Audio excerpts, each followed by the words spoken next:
respect her by listening closely and carefully, because she is such an important figure, and you may not understand that now, but eventually I hope you will understand the importance of her being here tonight. So thank you for taking the time out of your busy schedules to be here, and Margot, thank you for everything. Thank you for having me. First of all, I would like to say somebody wrote a book about me. So if you would be interested in more than what I can tell in this short period of time, Jennifer can get it for you. I have them at home.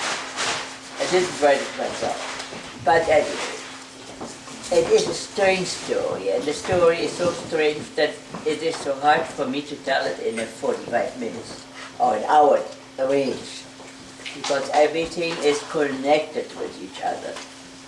I was born in Germany, had one brother. My parents were in a good situation till the inflation in Germany started. My grandfather, who the son-in-laws were effective in, had a department store.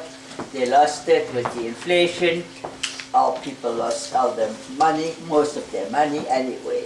It was very hard to have jobs, and finally my father found a job in Holland with his brother who lived there before. My mother and my brother and I, we were in Berlin, and after my mother one time got entangled in a youth group which were heckling and unpleasant, she said to my dad, listen, I don't want to stay with the kids in Berlin, you have to see that we get to Holland, which we did in 1932, shortly before the whole thing in Germany started. So we were immigrants before the immigrants came. We went to school, learned the language very fast, because that's the easiest way to learn it when you are with kids and you talk. There's no problem. We took part in normal life as far as it could be normal, because the parents of most of the immigrant people didn't have money. We had to make do with everything, not like you have oodles of plays. We had to invent them ourselves, we had to make them ourselves, we had to organize them ourselves, and besides that, they didn't exist like here nowadays. So our life was very simple. There was no Target. Huh? There was no Target. There was what? No Target to go to and buy all your No, stuff. nothing. Which they can relate to. And what Nothing. I wanted as a child, I had to make the money by times, babysitting and doing mending jobs and ironing, and I could keep my money for buying my own clothes. That's what the only profit was.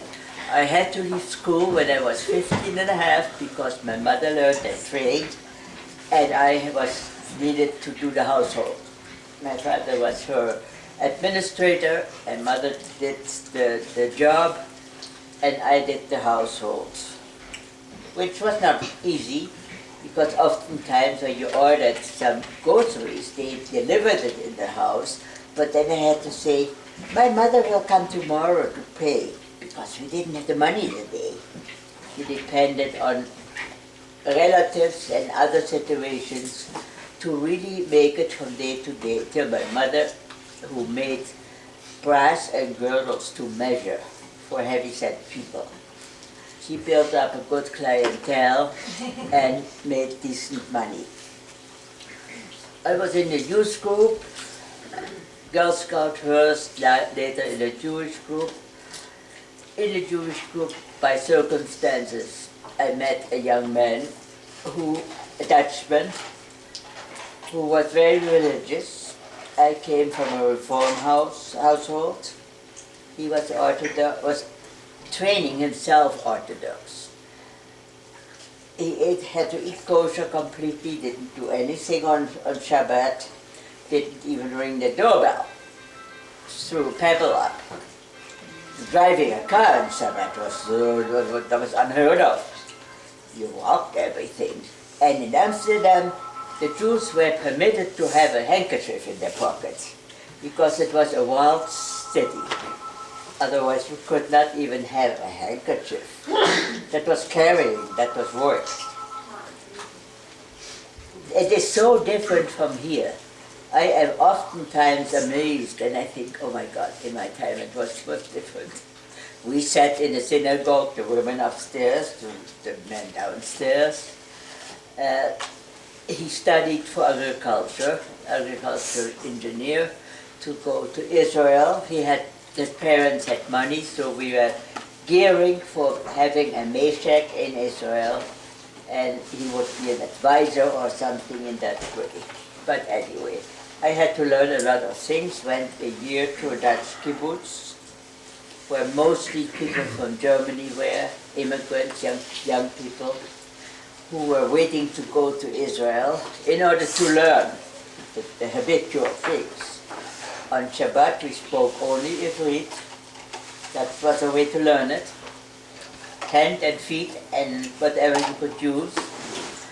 And Holland was normal at that time. We were not any different than the others, only that we didn't have what others had. But anyway, when Hitler invaded Holland, we had a 4-day war. And Hitler's troops bombarded Rotterdam, bombarded it flat, and said that if Holland wouldn't surrender, they would do the whole country like that. And it's a very small country. They could have done that in a few days, really flatten everything out.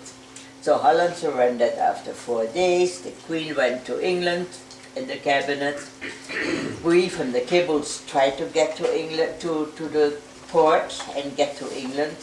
I was praying not to go because I had my parents and my brother and my fiancé at that time in Amsterdam, so I didn't want to go, but the others wanted. But we didn't find a trawler who would take our 100 guilders collected from the people, which they had sites from farmers where they got a little bit tips when they had done something different, done something extra.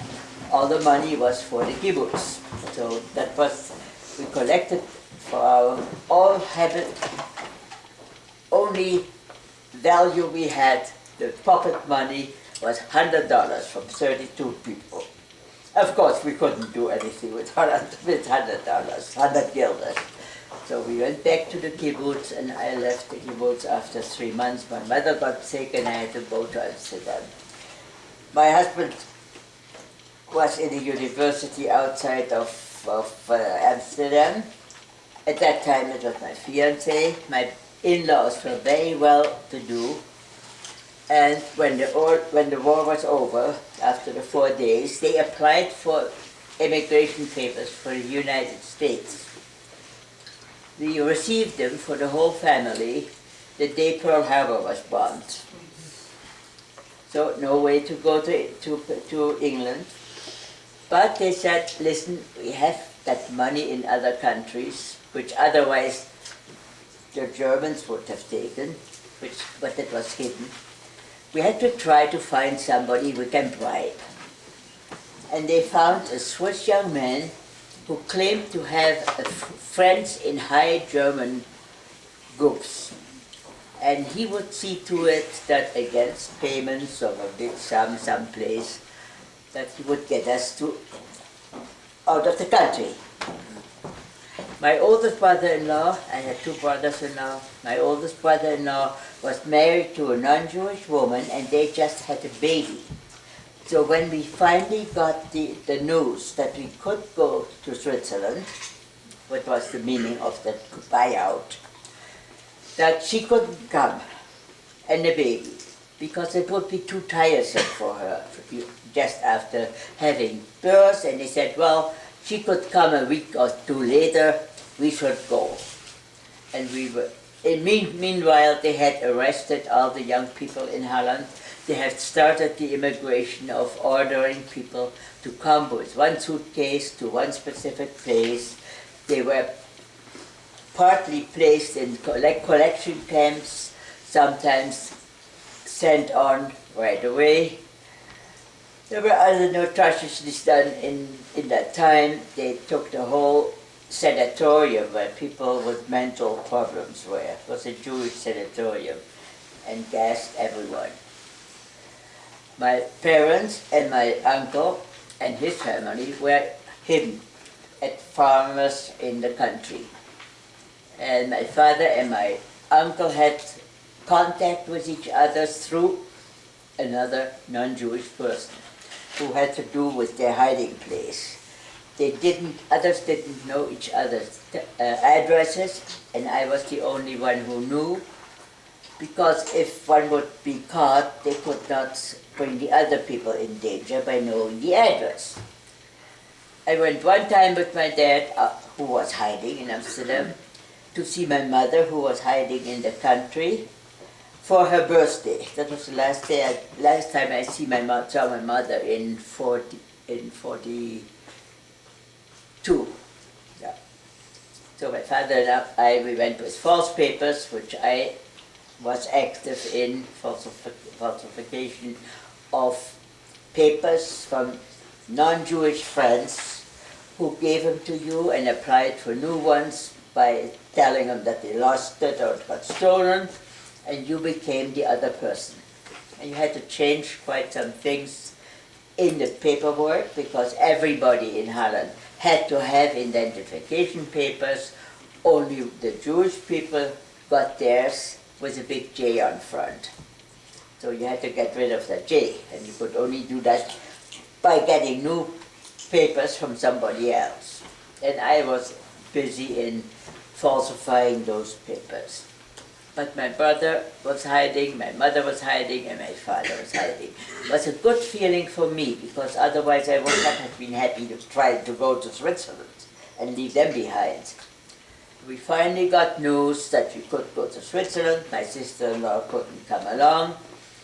And it was set on a 23rd of March, 1943.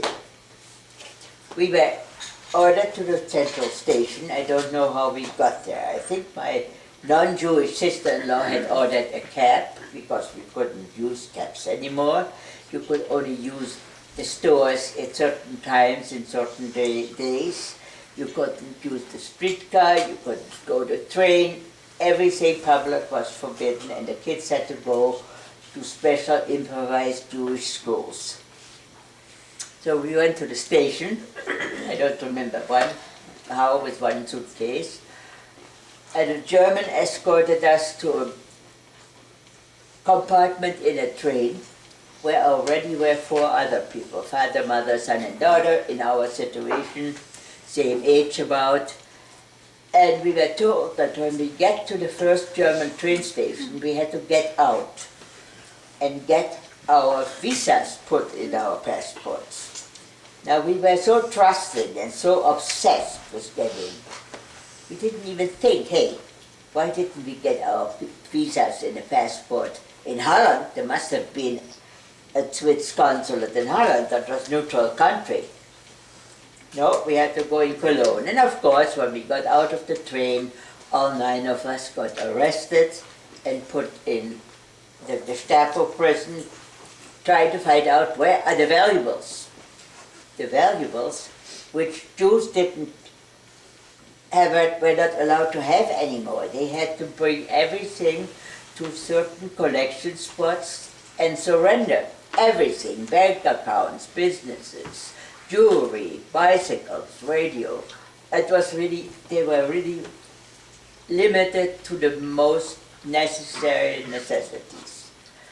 So we had, of course, things put behind. My in-laws, as I said, had money, and we still had a car, where some people didn't have cars anymore. But we got to the station, were arrested and interrogated. After 3 days, they got us together again in a collection camp in Berlin, from where we were eventually transported to Auschwitz. First my mother-in-law and my one brother-in-law. It turned out that there was a scarlet fever in the camps. So people had scarlet fever, and I got it too, so-called. Maybe it was only to get me out from some people wanting to help me. I got to the hospital in isolation for 6 weeks, and when I came out of there, my husband was there, nobody else anymore. They were sent already to a camp. I had all kinds of adventures in that time, but I can't tell them in this short time. From there, after a certain time, we were taken to the train station.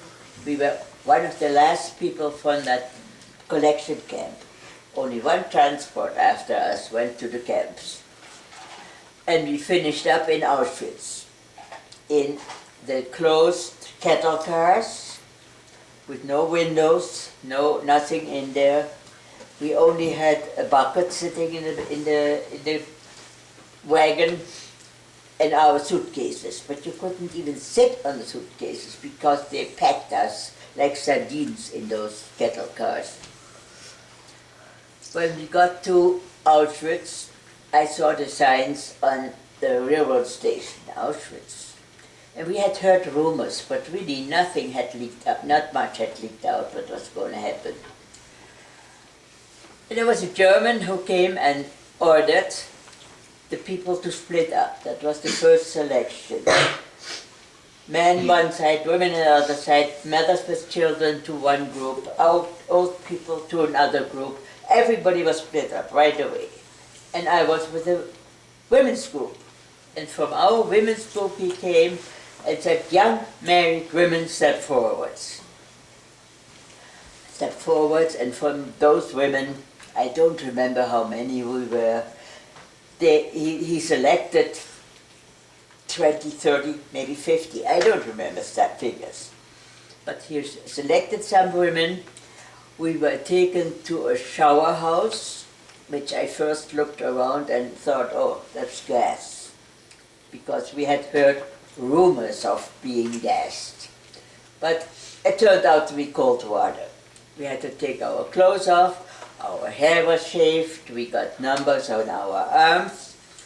Later taken to a camp, a series of barracks, where we had to get out of the truck and get into one of the barracks. That became block number 10. And block number 10 in Auschwitz was the only female barrack. Turned out that this was a medical experimental barrack, where Mengele, who had sorted us out at the railroad station, Dr. Mengele, did his medical experimentation. And of course you didn't know in the beginning what it was. You guessed, and that was the hardest time, living from minute to minute, not knowing what was happening. But while we were there, we didn't get enough food, we didn't get enough to drink. We were sleeping in bunk beds on straw with a horse blanket, and had all kind of animals sharing those beds. Like you hear now of bed bugs and all these things. We had plenty of them there. But in that case, people were called with the number, by number. When we got into the barrack, young men came and made the numbers on our arms. And we had a number on our clothing, and then you were called by number to come downstairs, which was the experimental hospital part. We didn't know what was happening. It was guessing, sterilization or artificial insemination. It was something to do with those organs.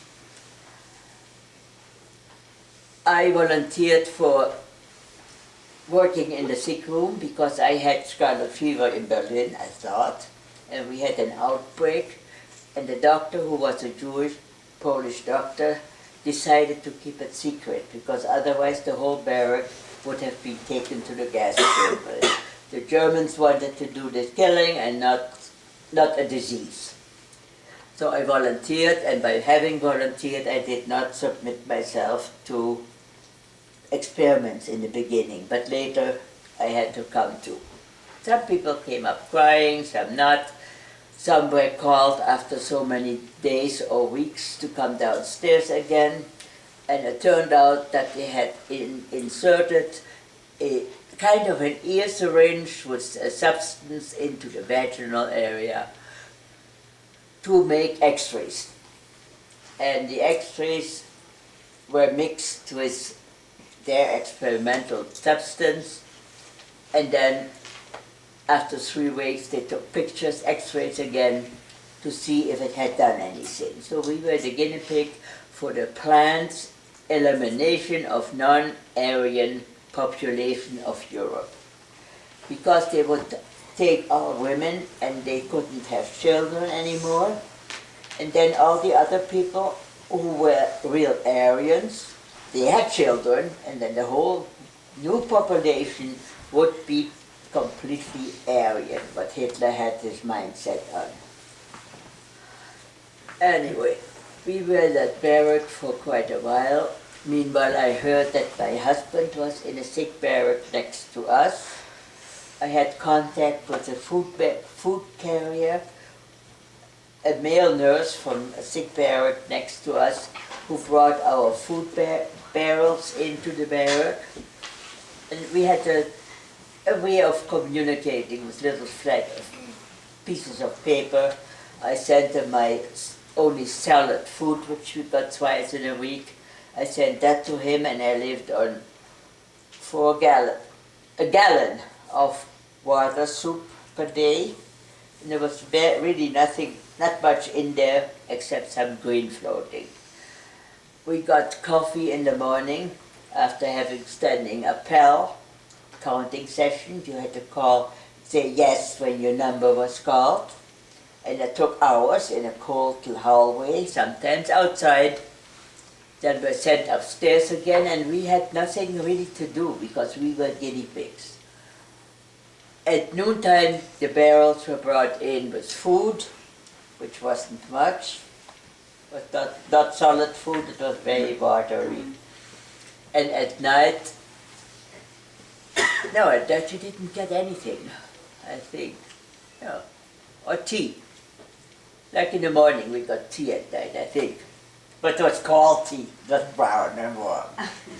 Well, anyway, after some time, our barrack was transported into a new barrack outside of the camp. They didn't do any experimentation anymore.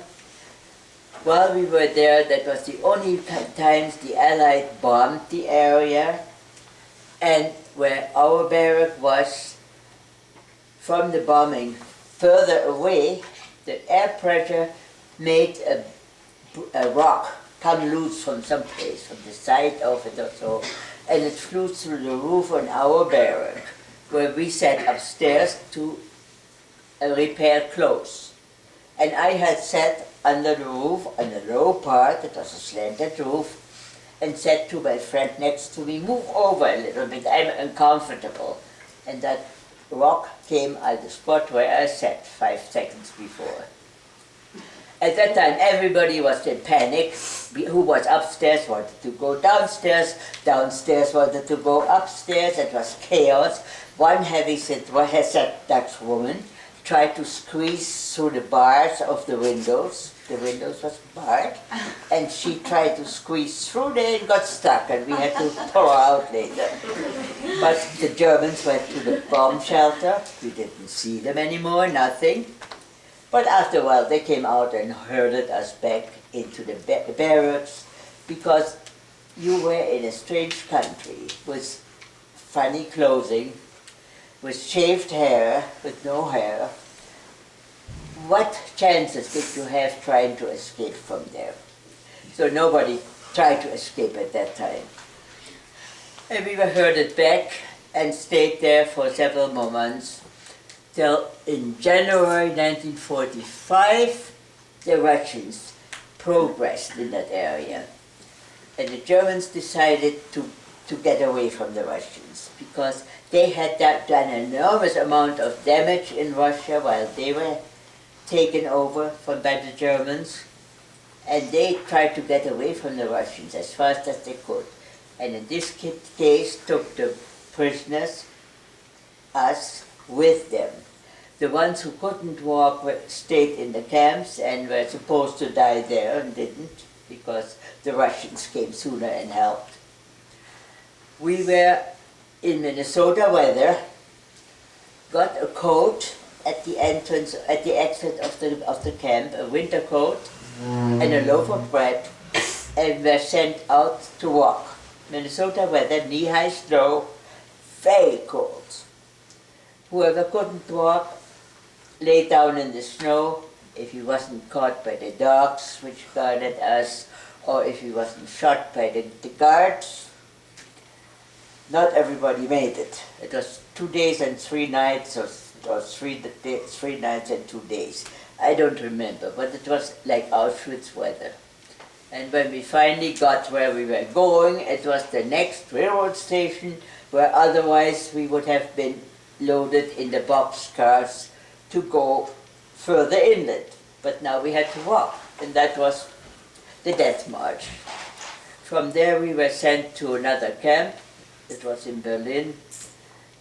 My friends and I volunteered and went with the first transport to another camp and finished up in the middle of Germany in a labor camp where people who refused to work for the Germans were put to work. Non-Jews. We were there, we slept on the floor, there were no beds for us. Finally got lice there. We had managed all the time not to have lice, and now we were like monkeys, looking at each other's lice, in clothes and hair. But that was okay for a while, and we heard shooting and commotions outside of the camp. And finally we thought, well, this sounds like there's something going to happen. And we decided to stay up at night. One Polish woman who could speak a little bit Russian, and I who thought I could speak English, in order to, if we would be liberated by whoever, to explain who we were. We were not the Germans, we were prisoners. And in the morning when dawn came up, I looked outside. We were not woke up by the Germans yelling and screaming, dirty cows, get up, and pigs and whatever. There was nobody there. And I had looked out, and in the distance thought I saw a prisoner with the prison clothing on, walking with an American flag. And I thought to myself, my God, Margot, you're hallucinating. Don't say anything, because your urge to be liberated was so big that I thought, well, maybe this is hallucinating. But half an hour later, other prisoners came, and they said, get out of here, you're free. We didn't have anything to pack, anything to take along, and we started walking, and with us were tens and hundreds of thousands of Germans walking, trying to get away from the Russians, what they were so afraid of, because they were knowing that they would get revenge. And indeed, the Russians later threw the Germans out of the homes, put us in a home of somebody else. People went into farms and threw the farmers out. We had to walk to the next city. We were told by the other prisoners who were liberated before us. And that night we didn't make it. We went into a chicken coop, slept in the straw. It was nice and warm and smelled good. In the morning we still didn't have food, so one of the three of us went out and was looking for food, came back with a suckling pig from the farm next door.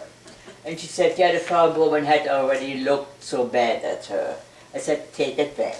What are you wanting to do with that? No, take it back. We still didn't have anything to eat, and finally we managed to take a chicken hostage. Not to kill, because we couldn't do that either.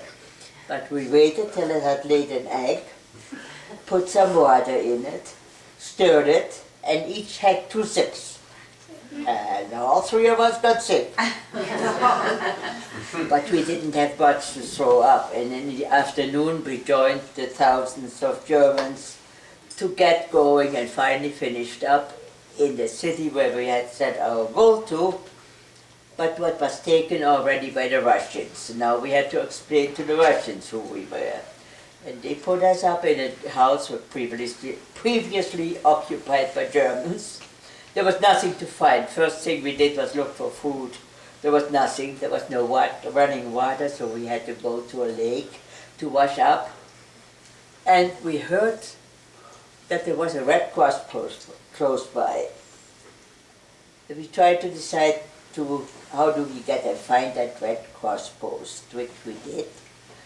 They took care of us. It was the French Red Cross, and they took care of us by putting us up in improvised collection camps, sometimes in tents, sometimes in schools.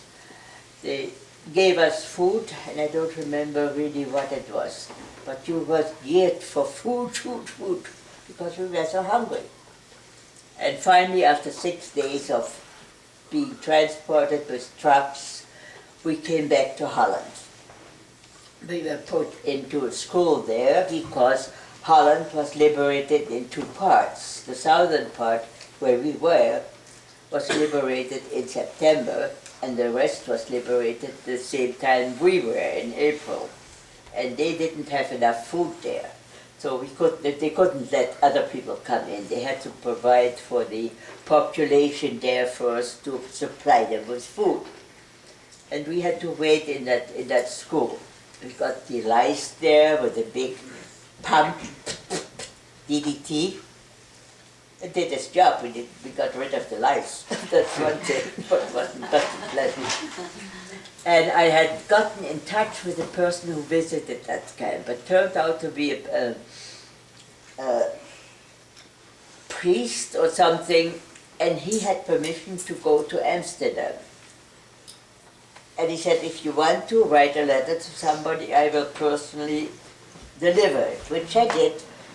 But I also asked him to find out if a certain family, which I knew from the fact that the business of my father-in-law, if they were still having the factory there. And they did.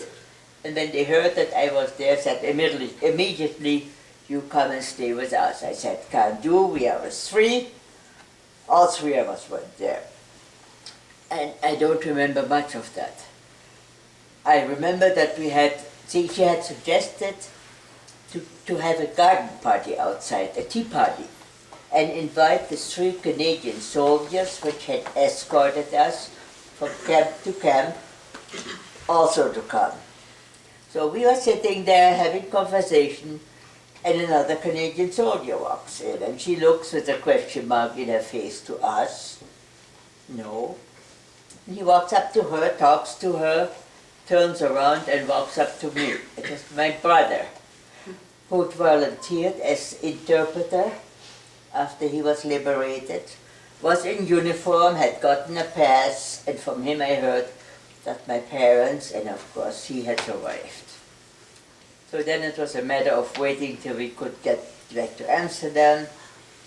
My father was there, my mother was still in a hiding place and came back later.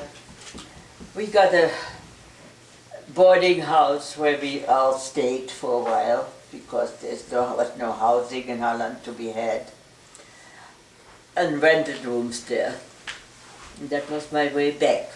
All I wanted was food. I slept with a box of K-rations, dry cookies, square, under my bed, and I ate those cookies day and night.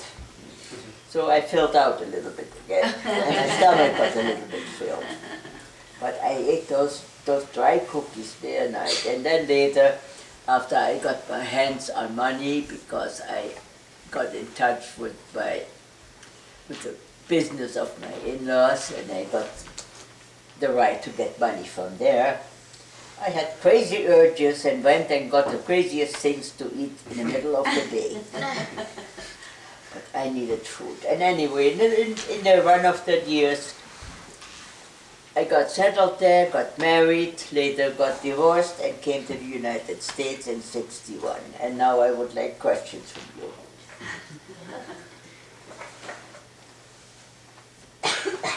Do you guys, any of you have questions or anything? Question.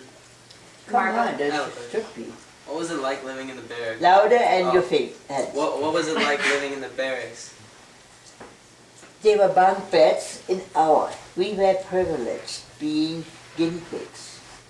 In other barracks, in Auschwitz, which wasn't Auschwitz, was Birkenau, that was the other side of the railroad track, people sometimes had to sleep with 10 in a bunk. We had a bunk with straw mattress, straw pillow, and a horse blanket. And it had to be made immaculately every morning, otherwise you got in trouble. It's real flat and strip, was inspected. And once in so many weeks we got taken out to the bathhouse to be having a shower and got different clothes. And the building was fumigated while we were out of there, so we didn't have so many visitors anymore. And I have a lot of freckles on my legs, and I never knew whether it was a flea or a freckle.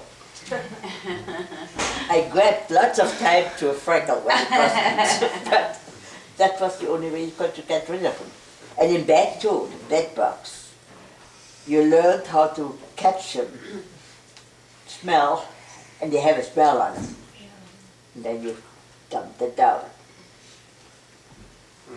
But they were pests. Try to keep as clean as possible. You don't bring that to your house from someplace. I have a question.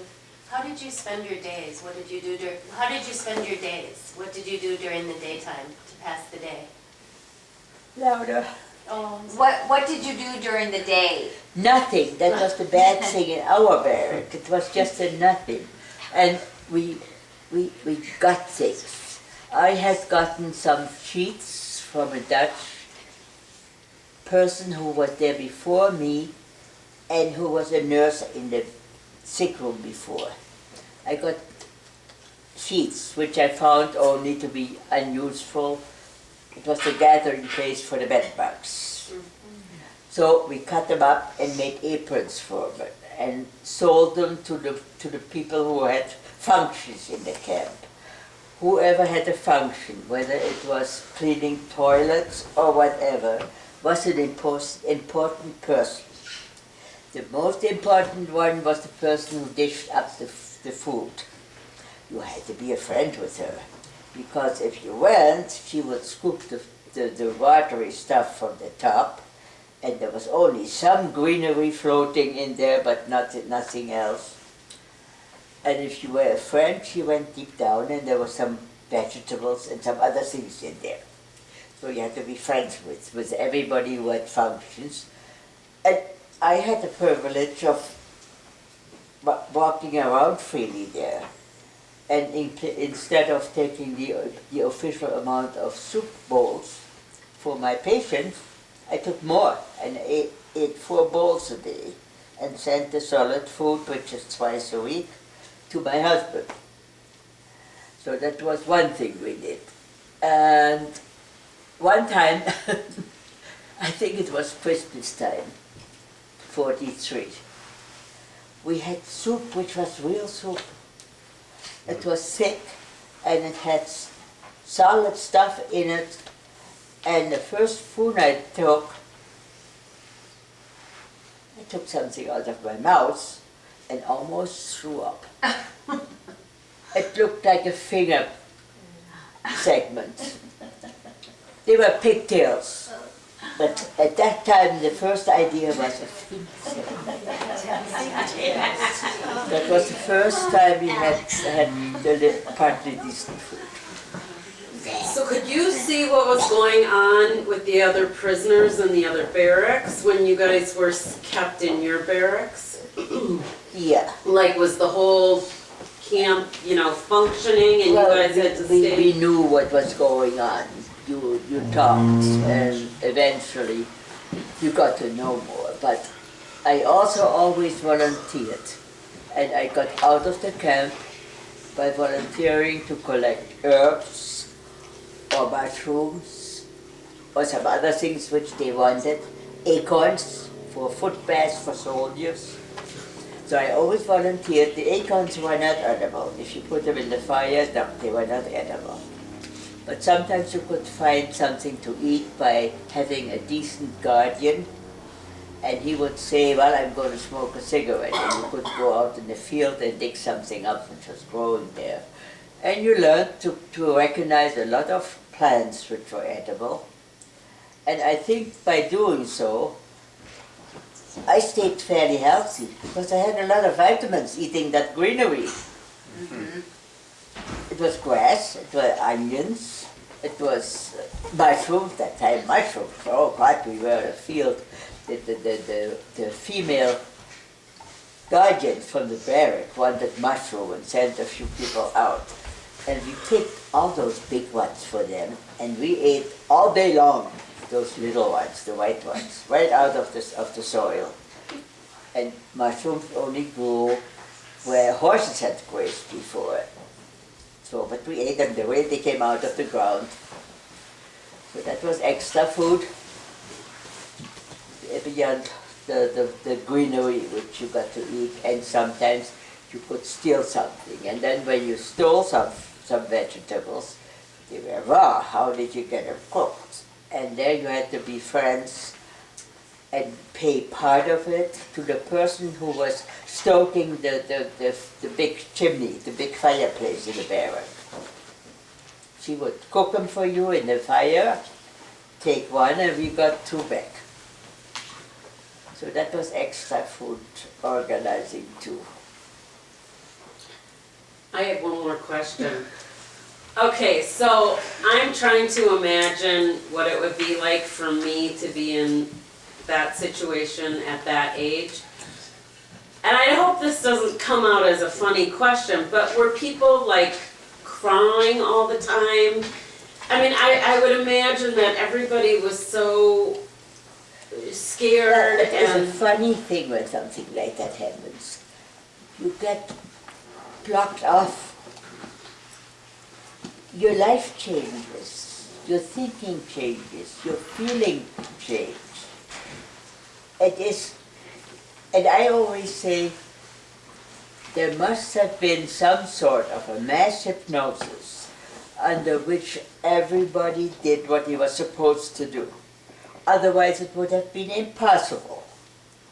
Why did we walk up with one suitcase to a big school when we were ordered to come there at a certain time? Who in heaven's name would think you would do that?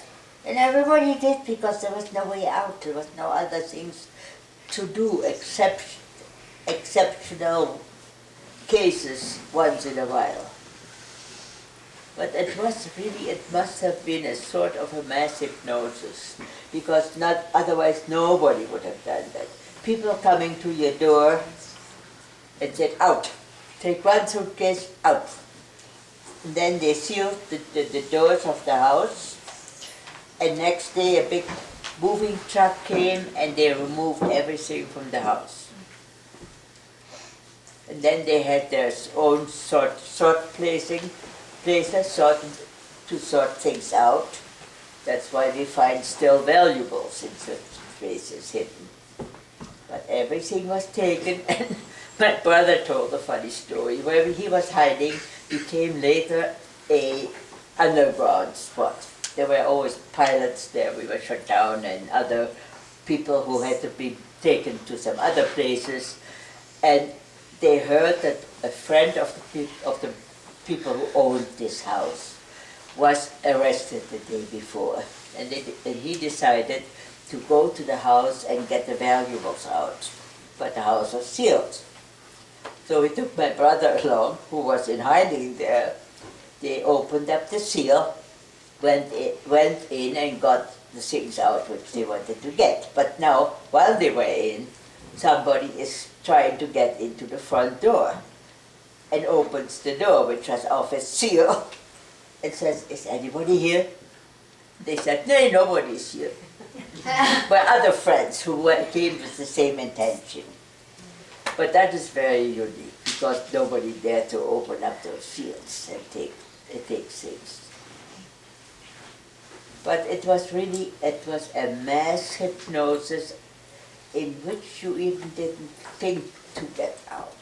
One person one time went on one of my Scouts commandos where I always volunteered, picking herbs or whatever. She went for me because I had a gallbladder attack and couldn't go. And she must have gone just under my number. So at noon time, soldiers come into our barrack, 47574. Yeah, I'm here. She has tried to escape and jumped in the river and got shot. So you all remembered your numbers because you had to, right? Or, I mean, We had numbers. We were only Right. numbers, not persons Right. anymore. is your number, It's not visible and so bruised.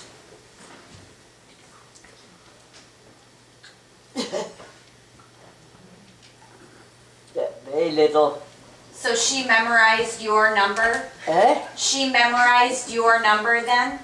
She did go by number, yeah. And they didn't check the numbers, I think. Or whatever, but that happened with the time I didn't go. But it is so unbelievable. And when I try to tell as much as possible how unbelievable it is. But I was there, I went through it. I don't dream. And somebody wrote a book about me, and it is very well written. It gives a short story of my life from when I was born till after the wartime.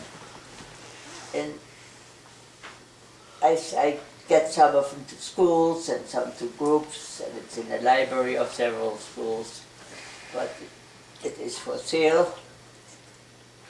They said they would make a glorious funeral for me.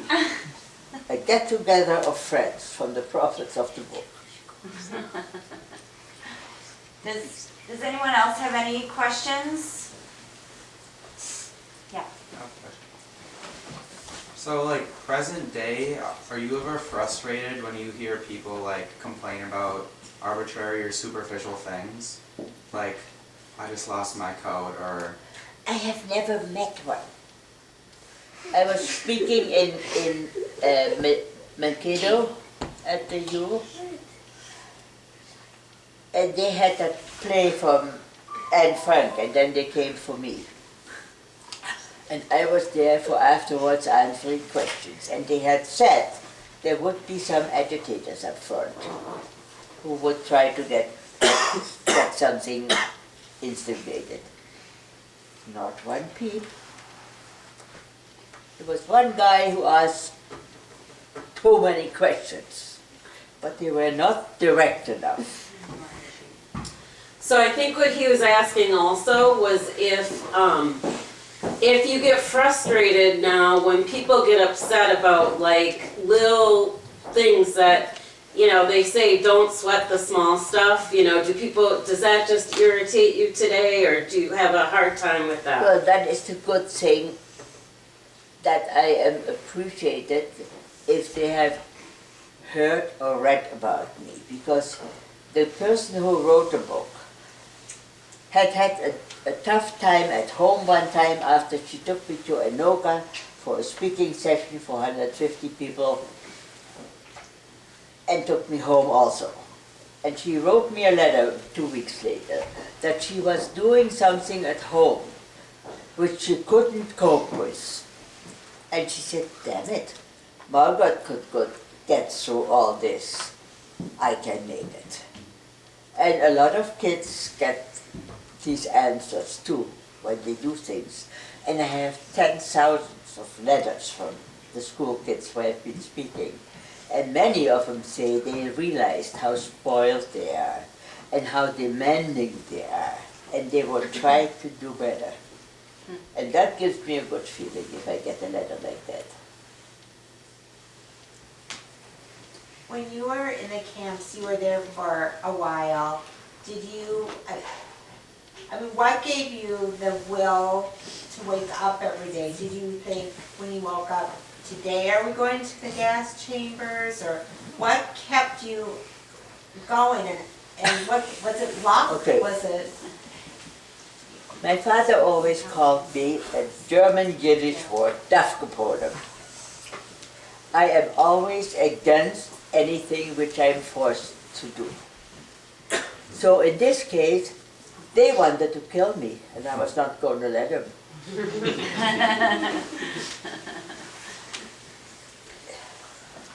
You're a very strong woman and one to be admired. And we so appreciate you coming again to speak to everyone, and I hope you all appreciate the time again that she took to share her story, because it's so incredible. Thank Whoever you. school wants me,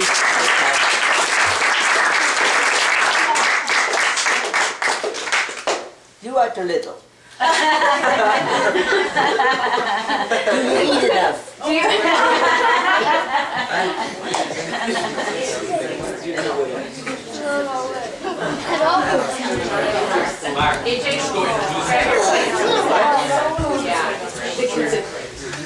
Yeah, you eat enough.